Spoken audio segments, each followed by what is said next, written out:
Assalamu alaikum, everyone. I'm going to start off by telling you a story. Now, I want you guys to imagine yourselves in that story. So, the story begins of a couple of friends, maybe even three to be exact, and they were just having fun. Imagine yourselves as that child who was having fun with his couple of friends. Now, you can imagine him talking about cricket, you can imagine them talking about their crush, and you can imagine the other two making fun of him because he was talking about their crush. So all of these guys in their mid-20s, oh sorry, in their early 20s were, trying to just have fun. When suddenly enters an elder man, a wise man. This is my interpretation of an elder man. Something like Gandalf, something like Hagrid. Now, the problem with elder and wise man is that whenever they come into the room, the conversation inevitably turns really boring. He spoils the fun. Why? Because the conversation inevitably turns to things like life, death, purpose, existence. You know, the boring stuff. The stuff we don't want to talk about, but we know we have to talk about. So these three guys, because he was an elder, indulged him in the conversation. And eventually, the conversation went to the dreaded path. Now, as this elder man was about to leave, he wanted to have some fun of his own. So he thought, why not I throw a last Yorker, a curveball? And he asked them a simple question. A question which I want all of you guys to ask yourselves as well. What do you want to do when you grow up? Now, considering that these three kids were roughly in their early 20s, it seems to be a real illogical question.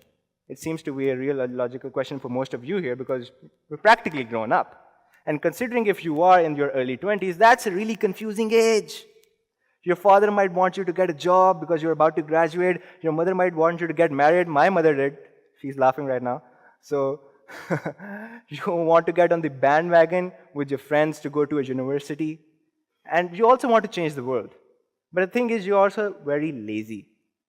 And because of that, you become confused.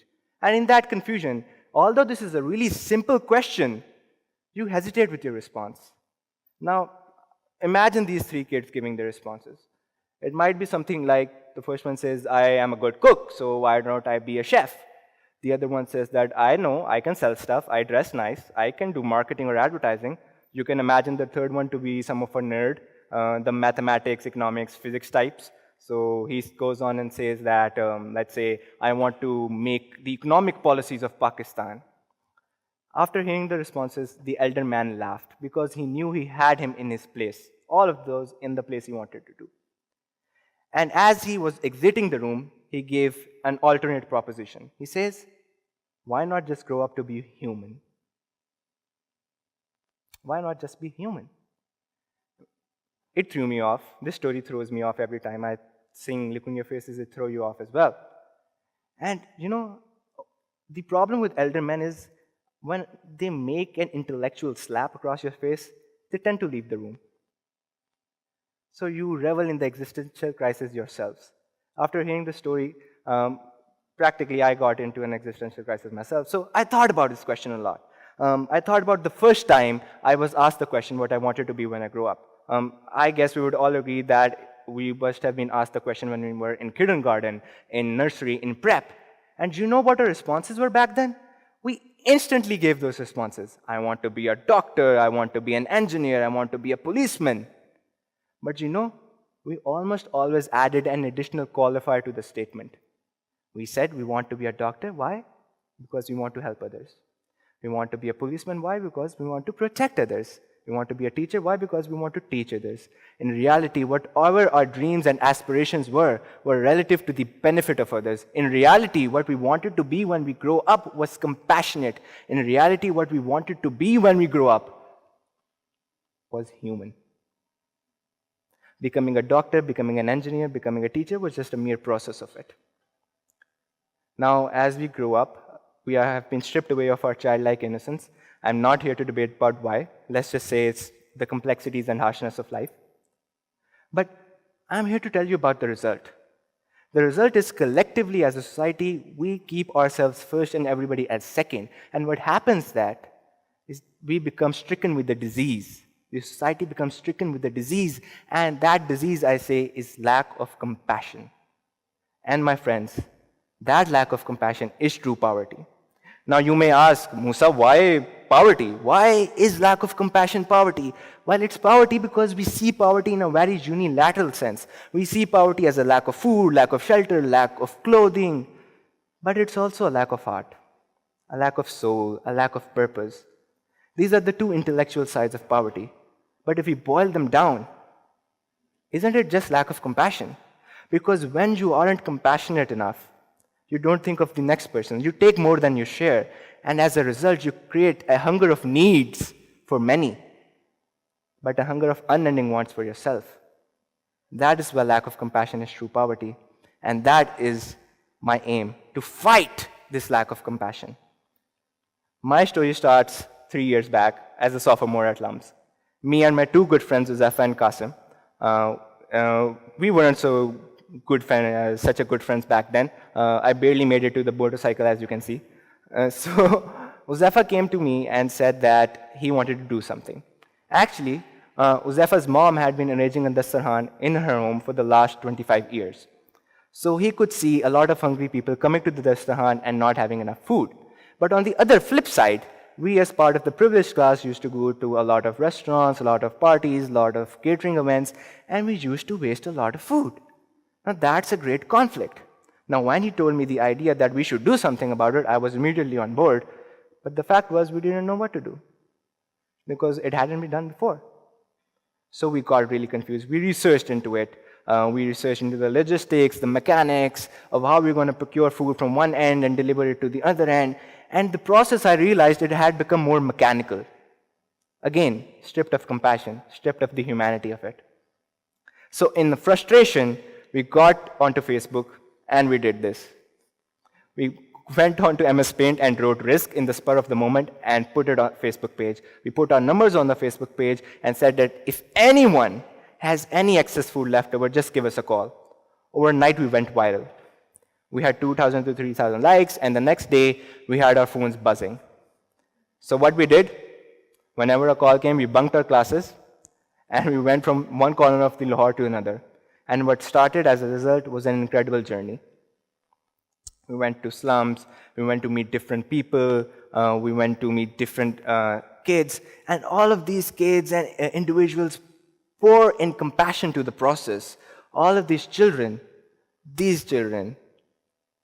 people like these, I realized that it's all about compassion. Children like these, volunteers like these, our team began to grow. And what started originally as an effort, which was volunteer-based, we made it more sustainable. We introduced the Rizq, Pakistan's first food-saving vehicle.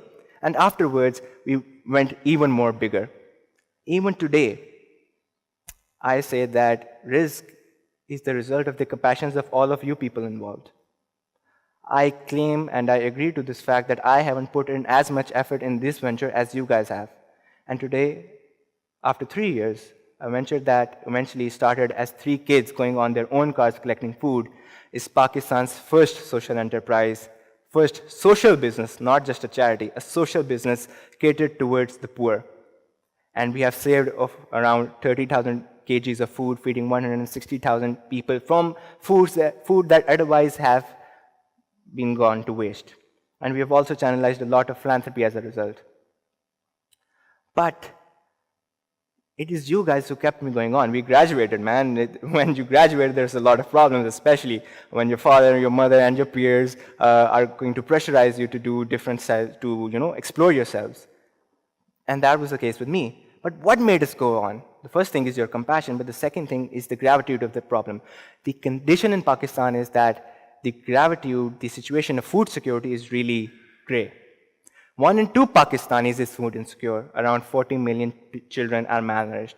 But on the flip side, 40% of the food from farm to fork goes to waste. Around $1 billion goes into annual food-based charity. That means there are a lot of resources to go around. So the question is, if there are a lot of resources to go around, why is there hunger? Isn't it just lack of compassion? Isn't it you just taking more than you need? I bet my life on it, yaar. If you go to your homes and open your fridges, you must find something that has expired. If you open your cabinets, the situation will be the same. And what about the grain of rice? What about the grains of rice you seemingly waste on the plate? Oh, you don't realize that it's not just the simple grain of rice. It's all of the resources that go into making that grain of rice. You show apathy and indifference to the laborer, to the farmer who toiled the soil. You show apathy and indifference to God or nature, whoever you believe, who blessed you with rain. You show apathy and indifference to the laborer, to the transporter who procured the grain of rice from the farm and went to the market, to your father who spent his hard-earned living to get that for you. And most importantly, you show apathy and indifference to your mother, who made this food with utmost compassion and love. When you waste the grain of rice, don't you just rob them of the compassion due to them? Don't you make them poor? Isn't lack of compassion poverty? I guess it is. I think it is. But what's the result? What should we do? How can we cure this? Well, the problem with hunger of wants is that it can only be satiated to an extent. To completely eliminate it, you just have to let it go. Let it go how? Let it go by embarking on a journey of return to be that child, where you put your self-involved passions behind and put compassion for others first. You know, in the quest for our individuality, our uniqueness, we are geared to strive for our passions, strive for our ambitions. But the thing is, we might find our ambitions, and the result is that many people are lucky enough to find their ambitions, but we see a lot of people without purpose as well. We need scientists to think better, we need engineers to build better, we need teachers to teach better. But none of that ambition, none of that expertise is of any use until it is grounded in compassion.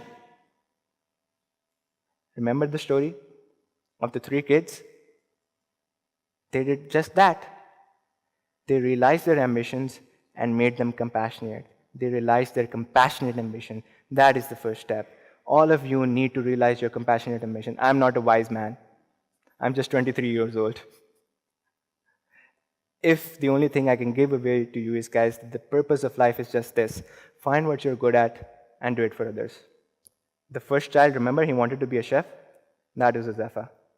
He's not your average bawarchi at Rizq. He's, because of his love of food, he procures food and distributes it to people. The other guy, looking sharp as always, is Qasim. He needs to strike a deal at any time. So he does marketing. He wanted to be a marketer and he's doing that for Rizq. The nerd, that was me. I was good at economics, good at maths. So now I develop the development strategies as well as finances of Rizq. So all of us realize our compassionate ambitions. But one more thing, the story doesn't end here. There is a second step to the process as well. A few weeks back, a lady came to my office. So a lady came to my Rizq office. So there's a tradition at the Rizq office that if you come to the Rizq office, we have to offer you Rizq and you have to eat that Rizq as well. She wanted to share some food. Visibly flustered. She was visibly flustered. She was really, tensed. Maybe this was some sort of a release. But she refused the food I offered her. When she was going away, I just complained to her a little bit, just joked that you came to my office and you didn't have food. That's like the number of one SOP. And she says, she was visibly offended at my statement. And she says, Beta, don't ever say that to me again. Because I got something here more than what you offer. I got Rizq for my ruh. I got Rizq for my soul. And then I realized, after realizing my own compassionate ambitions, I have to make other people realize theirs as well. That's the second step. Help others realize their compassionate ambitions.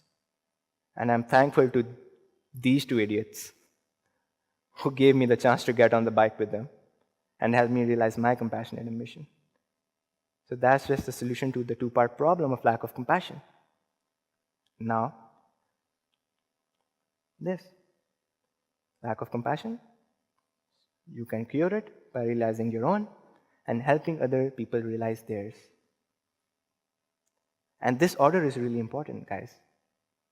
3 years back, the real trigger point for me for doing Rizq was me and Qasim were going to a restaurant. We had some leftovers, and after restaurants, we naturally have to eat dessert. So we went to a local ice cream shop, and the waiter came to our car door, and I just gave the leftovers to him and said, okay, please find someone hungry and give this food to him. The waiter obliged. 5 minutes later, when I peeked out of my window, I saw the same waiter hiding the pack of biryani under his shirt and going to the adjacent building and eating it, nibbling down pack of biryani. It was my leftovers, man. Seeing him, three other waiters came to him and started snatching the pack of biryani. Now, just try to imagine the injustice, fathom the irony that the same person who is bringing you food is hungry. Now, as Rizq, as a potential economist, I can design all the systems, and I promise I will design those systems. But no economist, no strategist, no scientist can design for this inherent lack of compassion. You have to do it on your own. This is a journey you have to make on your own. So as I bid you guys farewell, I just need to take a promise from you. The promise is that you just pick your fight against lack of compassion, realize your compassionate ambition, and commit to that fight. My fight is in the form of hunger. Your fight may be in the form of illiteracy, maybe in the form of curing some disease. But pick up that fight and commit to it. There will be times when there are downs, but there will also be ups. There will be times when you want to give up. There will be times when the closest people to you ridicule you and the closest people to you leave you. But it's all worth it. It's all satisfying because I can say I've done that. So, as I bid you guys farewell, I just need to take that promise for you. Commit to the fight of lack of compassion, against lack of compassion. And I know we can't reach every hungry person or every poor person every single day. We need to be realistic enough in that regard, but we also need to be optimist enough to get up every day and try to achieve that end. To realize our own compassionate ambitions and help others do the same. For if lack of compassion is true poverty, its abundance is risk. Its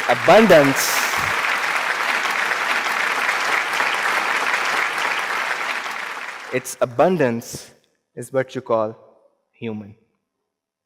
Thank you.